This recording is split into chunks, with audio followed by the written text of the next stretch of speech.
Hello students, welcome to geometry school, India's number 1 online learning platform. एक बार फिर आप सबका स्वागत है मेरे साथ हमारे बैच में, जिसका नाम है जीरो टू हीरो बैच, जहां मैं आपसे डिस्कस करती हूँ सैनिक school, Jawahar Navodaya Vidyalaya school entrance examination, RIMC school entrance examination for 6th and 9th class का जनरल साइंस से इंपॉर्टेंट टॉपिक के क्वेश्चंस। तो स्टूडेंट यहाँ पर जो क्वेश्चंस प्रीवियस ईयर में आए हैं और आगे आ सकते हैं, अभी हमारी उनकी सीरीज चली हुई है फ्रॉम जनरल साइंस से। तो आज जो हम टॉपिक डिस्कस करने वाले हैं, चलिए उसको स्टार्ट करते हैं विदाउट एनी डिले। पहले देखते हैं आज का motivational quote. You only fail when you stop trying. Yes, आप कब फेल होते हैं? जब आप ट्राई करना बंद कर देते हैं। हमें अगर किसी भी सक्सेस तक पहुंचना है या कुछ भी अचीव करना है लाइफ में, तो हमें कभी भी कोशिश करते हुए नहीं रुकना चाहिए। एक ना एक दिन हम उस तक पहुंच जाएंगे। लेकिन आप फेल कब होते हैं? जब आप ट्राई करना ही बंद कर देते हैं। तो इसलिए हमें किसी भी अचीवमेंट को हासिल करने के लिए पूरी डिटर्मिनेशन, हार्डवर्क के साथ उसके लिए ट्राई करते रहना चाहिए। तो चलिए आज का टॉपिक स्टार्ट करते हैं। देखते हैं हमारा साइंस से जो आज इंपॉर्टेंट क्वेश्चन है वो है general science for JN western AISS की 9th क्लास। ये जवाहर नवोदय विद्यालय और सैनिक स्कूल 9th क्लास के लिए आज हम क्वेश्चंस करने जा रहे हैं। किस टॉपिक से हैं वो? रिप्रोडक्शन। तो आज का जो हमारा टॉपिक है वो है रिप्रोडक्शन। स्टूडेंट, ये वर्ड आपने पहले भी सुना होगा और क्लियर आपको होगा भी इसके बारे में कि बेसिकली रिप्रोडक्शन होता क्या है और रिप्रोडक्शन क्यों जरूरी होता है। जैसे एक ऑर्गेनिज्म की लाइफ में कंप्लीट लाइफ प्रोसेसेस होते हैं, like nutrition, respiration, excretion, transportation, इसी तरह किसी भी ऑर्गेनिज्म के लिए एक इम्पोर्टेंट प्रोसेस होता है उसकी लाइफ में कंटिन्यूटी बनाए रखने के लिए, रिप्रोडक्शन। कोई भी ऑर्गेनिज्म, कोई भी लिविंग ऑर्गेनिज्म अपनी कंटिन्यूटी बनाए रखने के लिए अपने ही जैसा exact copy living organism produce करते हैं। The process is known as reproduction, और we can say that by the process of reproduction. तो reproduction is essential for continuation of a species. अगर कोई भी स्पीशीज, कोई भी प्रजाति अपनी लाइफ की कंटिन्यूटी बनाए रखना चाहती है तो उसे रिप्रोड्यूस करना होता है, अपने ही जैसे लिविंग बींग्स, अपने ही जैसा ऑन काइंड प्रोड्यूस करना होता है, and the process is known as reproduction. What would happen if organism had not reproduce? अगर रिप्रोडक्शन नहीं हुआ करता लिविंग ऑर्गेनिज्म में तो क्या होता?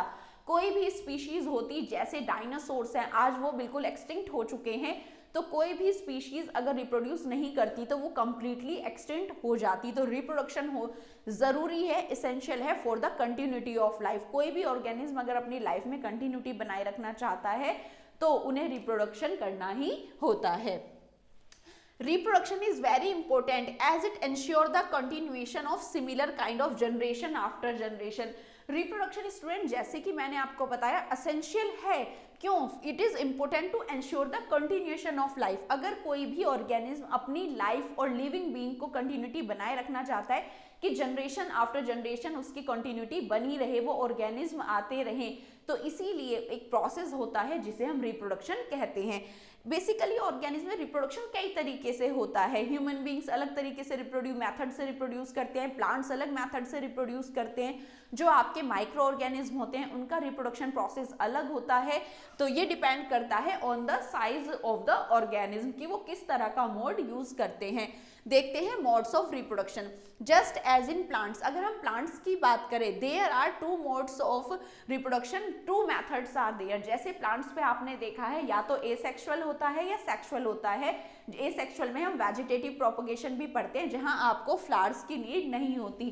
बट जो सेक्सुअल रिप्रोडक्शन होता है उसमें आप जो प्लांट्स होते हैं वो रिप्रोड्यूस करते हैं with the help of flower, क्योंकि उनके रिप्रोडक्टिव ऑर्गन फ्लावर्स में ही प्रेजेंट होते हैं, जहां से उनके मेल और फीमेल गैमेट बनते हैं।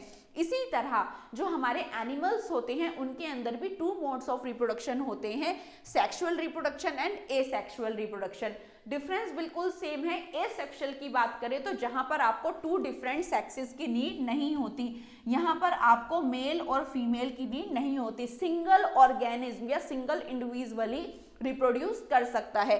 सेक्सुअल की बात करें तो यहाँ पर आपको 2 डिफरेंट इंडिविजुअल्स की नीड होती है, एक मेल होना चाहिए, एक फीमेल होना चाहिए, दोनों डिफरेंट सेक्सेस होने चाहिए। तो ये हमारा बेसिक डिफरेंस है, जहां पर एक सिंगल इंडिविजुअल कैपेबल होता है न्यू इंडिविजुअल प्रोड्यूस करने के लिए, उसे हम एसेक्सुअल कहते हैं।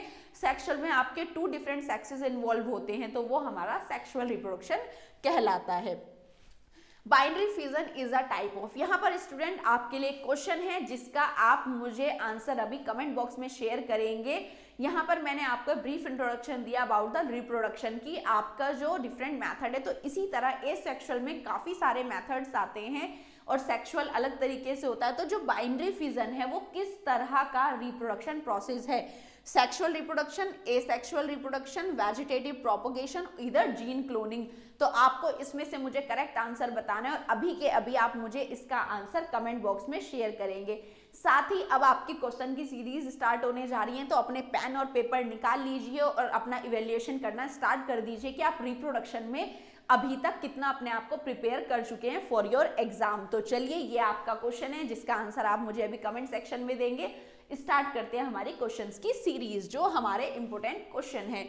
The number of nuclei present in a zygote is और आर, जो आपका न्यूक्लियाई होता है, जब आपका जाइगोट बनता है तो उसके अंदर जो न्यूक्लियाई होती हैं वो कितनी होती हैं, मींस न्यूक्लियस कितना होता है। न्यूक्लियस बेसिकली क्या होता है, हमारी सेल का जो है ब्रेन माना जाता है, जिसके अंदर हमारा सारा जेनेटिक मटेरियल पाया जाता है। तो 3, 2, 1 एंड नो न्यूक्लियाई, एक भी नहीं। तो आप मुझे इसमें से करेक्ट आंसर बताइए, जल्दी से पेन पेपर निकाल लीजिए और अपना आंसर लिखिए, फिर मुझे कमेंट सेक्शन में बताना कि आपके कितने क्वेश्चन आज ठीक हुए हैं।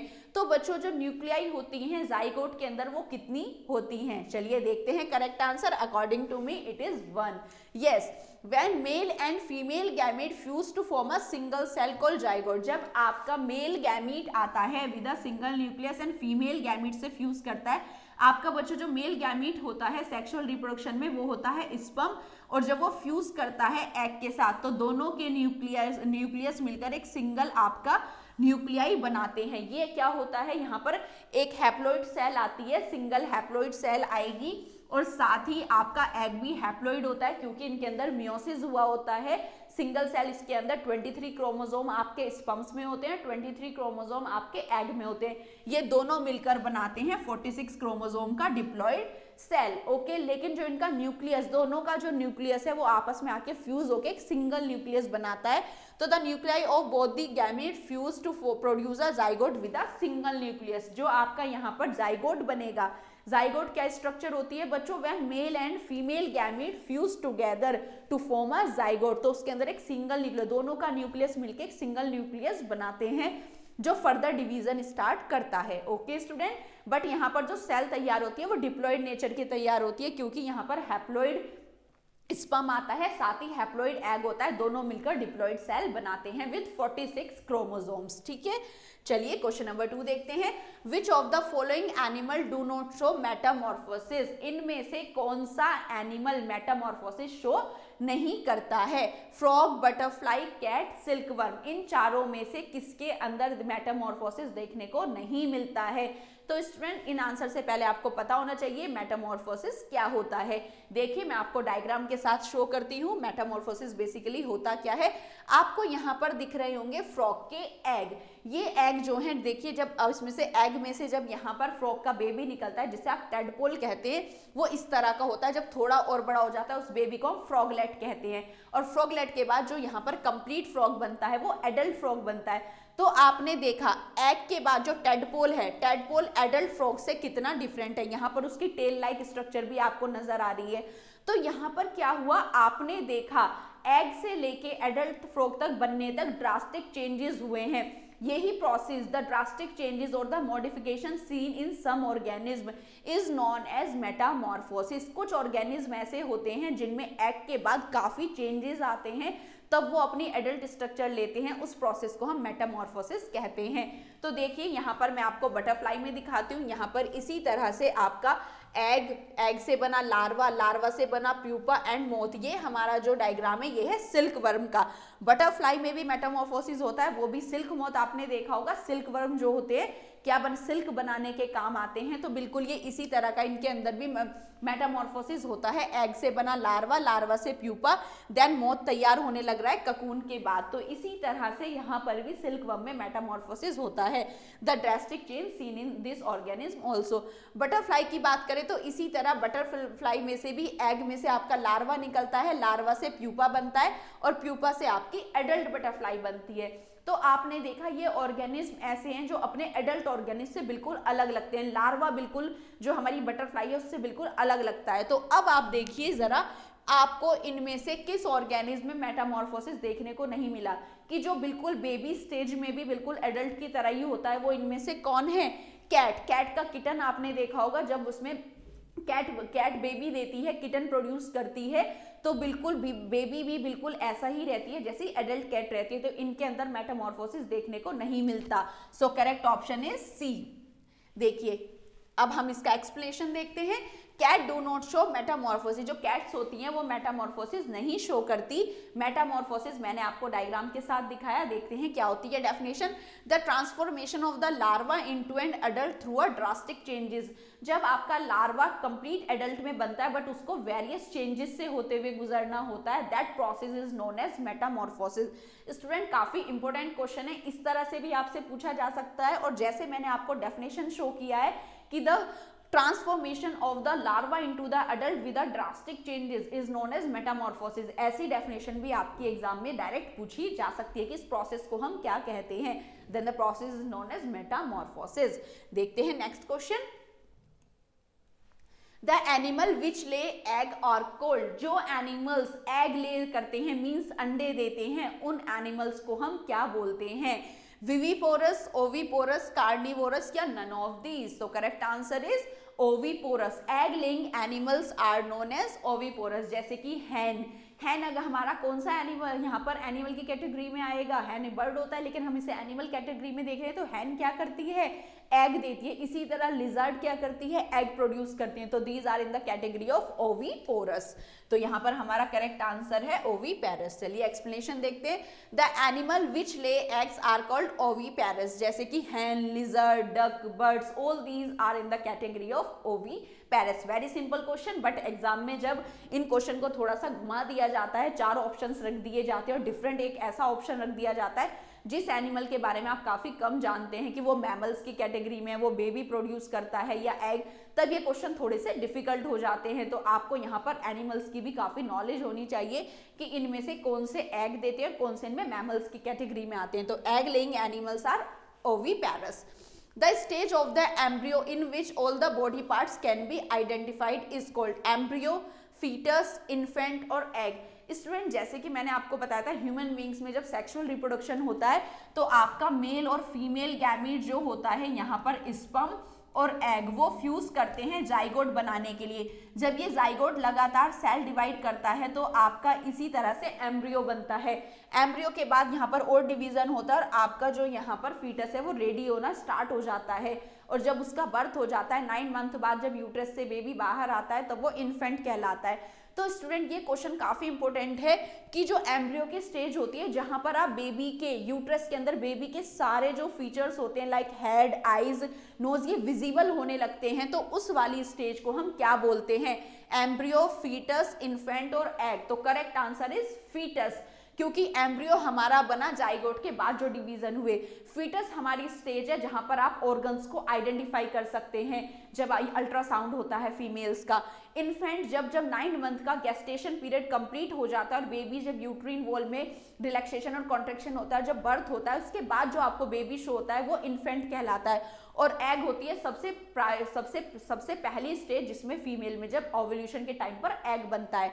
तो करेक्ट आंसर इज फीटस। तो देखिए जरा, इस तरह से आप डायग्राम में देख सकते हैं, यहाँ पर आपको यूट्रस के अंदर जो बेबी के सारे फीचर्स हैं, हैंड पार्ट्स हैं, वो सब अलग अलग नजर आ रहे हैं। तो ये स्टेज कहलाती है फीटस। तो correct answer is C, foetus. The stage of the embryo in which all the body parts can be identified is called foetus. जहां बेबी के सारे पार्ट्स को आइडेंटिफाई कर सकते हैं वो स्टेज कहलाती है फीटस। ओके स्टूडेंट, चलिए नेक्स्ट क्वेश्चन देखते हैं। Babies born through IVF technique are called as. जो बेबी इन विट्रो फर्टिलाइजेशन से प्रोड्यूस होते हैं उन बेबीज को क्या कहा जाता है? स्टूडेंट जब कभी फीमेल में या मेल में किसी भी तरह का रिप्रोडक्टिव हेल्थ इश्यू होता है तो बेबी प्रोड्यूस नहीं कर पाती, अगर एग नहीं बन रहा है या जो आपका यूट्रस है वो पूरी तरह से वहां पर इन्फेंट को रखने के लिए सुटेबल नहीं है, तब एक टेक्निक यूज की जाती है जिस टेक्निक को हम इन विट्रो फर्टिलाइजेशन कहते हैं। मींस लैब में एग का और स्पर्म का फ्यूजन कराया जाता है। तो जो एग और फ्यूज यहाँ पर लैब होते हैं, यहाँ पर जो प्रिपेयर किए जाते हैं लैब में, वो किए जाते हैं टेस्ट ट्यूब में। तो इसी तरह से फिर टेस्ट ट्यूब में उन्हें प्रोड्यूस करने के बाद फीमेल बॉडी में इंसर्ट इम्प्लांट कर दिया जाता है। तो यहाँ पर क्वेश्चन पूछा गया है कि जो baby in vitro fertilization technique से प्रोड्यूस होते हैं उन्हें हम क्या बोलते हैं? तो these babies are known as test tube baby. ये एक मिसकंसेप्शन टर्म है, सिर्फ दे दी गई है कि जो लैब में यहाँ पर बेबी प्रोड्यूस होते हैं उन्हें हम टेस्ट ट्यूब बेबी कहते हैं, बट ऐसा नहीं है कि वो कंप्लीट बेबी ही टेस्ट ट्यूब में प्रोड्यूस हुए हैं, नहीं, सिर्फ जो यहाँ पर स्पर्म और जो एग है उसको फ्यूज टेस्ट ट्यूब में कराया जाता है सुटेबल एंड फेवरेबल कंडीशन में, फिर उसे फीमेल बॉडी में इम्प्लांट कर दिया जाता है उसके यूट्रस में, तो वो बेबीज कहलाते हैं टेस्ट ट्यूब बेबी। तो correct answer is B, test tube baby. तो देखते हैं जरा explanation. Babies born through IVF, in vitro fertilization. Student, in vitro fertilization का मतलब है जो भी फर्टिलाइजेशन लैब में हुआ है, तो that is known as in vitro fertilization, किसी आर्टिफिशियल तरीके से। एंड टेक्निक से जो हो गई आपकी इन विट्रो फर्टिलाइजेशन और जो से बेबी प्रोड्यूस हुए वो कहलाते हैं आपके test tube baby. Okay student, तो ये आपके रिप्रोडक्शन इन एनिमल से कुछ इंपॉर्टेंट क्वेश्चन थे। आई होप वीडियो आपको अच्छा लगा होगा। जल्दी से मुझे कमेंट सेक्शन में बताइए आपने आज के इस टेस्ट सीरीज में कितने मार्क्स गेन करे। ओके स्टूडेंट्स, एक और क्वेश्चन है आपके लिए, the fusion of male and female gamete. जो यहाँ पर फ्यूजन होता है मेल और फीमेल गैमेट का, मैंने आपको बताया था सेक्सुअल रिप्रोडक्शन में मेल और फीमेल गैमेट फ्यूज करते हैं, लेकिन ये प्रोसेस क्या कहलाता है?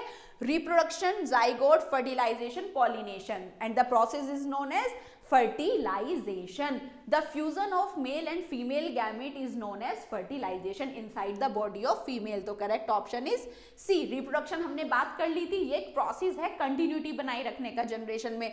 जाइगोट हमने बात कर लिया था, मेल और फीमेल जब फ्यूज होते हैं तो एक जो सेल बनती है उसे जाइगोट कहा जाता है, लेकिन प्रोसेस को क्या कहा जाता है? फर्टिलाइजेशन। और स्टूडेंट, पॉलिनेशन कहाँ होता है? फ्लावर्स में होता है, जब आपका एंथर जो है पोलन ग्रेन से फ्यूज, जो आपका एंथर होता है वो ओव्यूल के साथ फ्यूज करता है, तो ये प्रोसेस कहलाता है पॉलिनेशन। तो यहाँ पर करेक्ट आंसर जो है मेल और फीमेल का जो यहाँ पर फ्यूजन हो रहा है वो कहलाता है fertilization. The fusion of male and female gamete is known as fertilization. Okay student, तो यहाँ पर आपके कुछ इंपॉर्टेंट क्वेश्चंस थे। आई होप आपको सभी ज्यादा से ज्यादा मार्क्स आपने गेन किया होगा। जल्दी से मुझे कमेंट सेक्शन में बताएं, और अगर अभी तक किसी ने ज्योमेट्री स्कूल ऐप को इंस्टॉल नहीं किया है तो गूगल प्ले स्टोर से आज ही इंस्टॉल करें। साथ ही अगर आप लैपटॉप यूज करते हैं तो आप इस वेबसाइट पर जाकर भी www.geometryschool.in से भी डायरेक्ट यहाँ पर ऐप को देख सकते हैं। यहाँ पर आपको डिफरेंट कोर्सेज अवेलेबल होंगे, सैनिक स्कूल के लिए, RIMC के लिए, complete course package, test series, यहाँ पर आपको मॉक टेस्ट, काफी सारे टेस्ट सीरीज आपके लिए बनाए गए हैं। तो एग्जाम में भी काफी टाइम नहीं बचा है, जनवरी में आपका एग्जाम है सैनिक का, तो जल्दी से ऐप को इंस्टॉल कर लीजिए और अपने लिए यहाँ पर मॉक टेस्ट या टेस्ट सीरीज परचेज करिए, जहाँ पर आपको कंप्लीट कोर्स में मिलेगा concept based videos, topic wise quiz, mix quiz, sample papers, and साथ ही कोर्स परचेज करने के बाद आपको टेलीग्राम ग्रुप से जोड़ा जाएगा फॉर नोटिफिकेशंस।